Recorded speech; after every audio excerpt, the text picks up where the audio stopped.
هو شداد ابن عليان أو شداد الريس في مسلسل إفراج موسم الرمضاني 2026.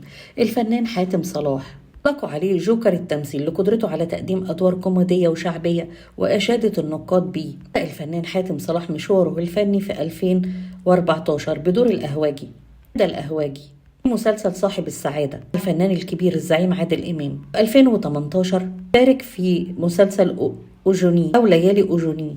بدأت شهرته من خلال شخصية نفادي في مسلسل الكبير قوي 6 في 2022. شارك في مسلسل كارمن. مشاركته في مسلسل الكبير قوي 6 مع الفنان أحمد مكي بمثابة نقطة التحول في حياته الفنية. بعدها شارك أحمد مكي في مسرحية حزلقوم حيث جسد شخصية نفادي الصديق القديم للكبير قوي، وانطلق بعدها في نفس العام خلال مسلسل فاتن أمل حرب مع نيلي كريم. وبعدها قدم حاتم صلاح دور مؤثر في فيلم شلبي مع الفنان كريم محمود عبد العزيز وروبي. وكمل حاتم صلاح دوره في مسلسل الكبير قوي الجزء السابع والثامن مع أحمد مكي. وفي نفس الوقت شارك بدور بارز في مسلسل الصفارة مع الفنان أحمد أمين خلال شهر رمضان. له فرصة البطولة المطلقة في مسلسل على باب العمارة بطولة حاتم صلاح وآية سماحة ومحمد محمود ومحمد رضوان وعزة لبيب وريهام الشنواني وعدد من الوجوه الجديدة، وتأليف مصطفى حمدي وإخراج خيري سالم. وجسد في المسلسل حاتم صلاح شخصية شاب من الصعيد يجي من قريته ليصبح حارس عقار. هو ابن وحيد لأبوه، كان الحارس لنفس العمارة، اخواته البنات الاتنين. وبتبدأ حكايته مع سكان العمارة. فنان حاتم صلاح خريج كلية التجارة جامعة عين شمس، وكانت بدايته مع التمثيل من خلال فريق الجامعة، وانقطع عن التمثيل لمدة 2 سنين ثم قرر العودة للتمثيل مرة أخرى. اشتغل حاتم صلاح مساعد مخرج فترة، وكون فرقة اسمها جيل 80 وانت طالع، وقدمت الفرقة مسرحية. وبعد ذلك اشتغل في أكتر من عمل بأدوار صغيرة، منها موضوع عائلي وفيلم أعز الولد واللعبة الثلاثة وبدل الحدوتة 3. وقدم أفلام عصابة الماكس وأبو نسب وبيت الروبي وشلبي وأعز الولد والخطة العايمة ومسرحية حزلقوم والباشا وأشباحه وأمين وشركاه.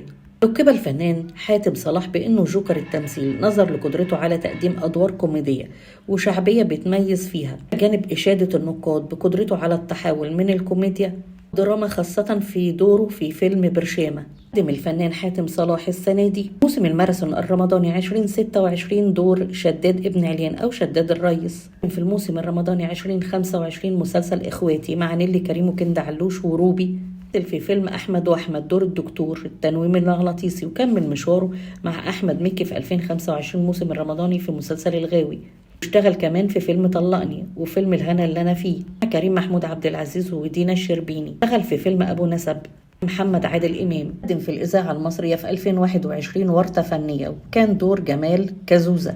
وفي نفس العام مثل مسلسل موضوع عائلي الجزء الثاني دور أيمن. جميل في حاتم صلاح إنه مش واقف عند حتة واحدة، بالعكس حاتم صلاح قدر إن يثبت نفسه كممثل كوميديان تقيل جدا، عرف يغير من جلده ويدخل عالم الدراما بشكل مختلف. ده اللي شفناه السنة دي في مسلسل إفراج شخصية شداد الريس. دي كانت نقلة حقيقية وقوية في مشوار حاتم صلاح الفني. شخصية شداد اللي فيها تفاصيل كتير وإحساس وقوة شخصية ومليان بالتفاصيل. كانت حاتم صلاح إنه مش مجرد فنان كوميدي وخلاص، قادر إنه يقدم الشخصية المركبة فيها جوانب صعبة.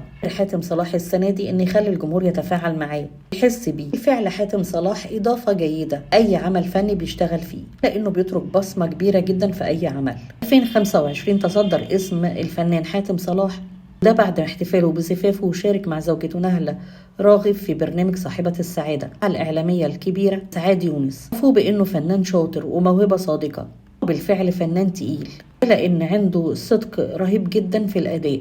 أتمنى للفنان الجميل حاتم صلاح توفيقه بالنجاح دايما ومن نجاح لنجاح، دايما مكسر الدنيا، لأنه نجح في الكوميديا كمان نجح في الدراما. وبالفعل جوكر التمثيل قادر على تقديم الأدوار الكوميدية والأدوار الشعبية. أتمنى له أعمال كتير جاية ناجحة، هو علامة مميزة، عمل ناجح تف حواليه الأسرة المصرية والأسرة العربية. ربنا يكرمه كمان وكمان. عجبكم الفيديو ما تنسوش لايك واشتراك في القناة، أختكم محتاجة دعمكم، بتمنى منكم مزيد من الدعم. أترككم في رعاية الله وأمنه وأمانته. ما تنسوش لايك واشتراك، تعليق حلو منكم عشان نستمر.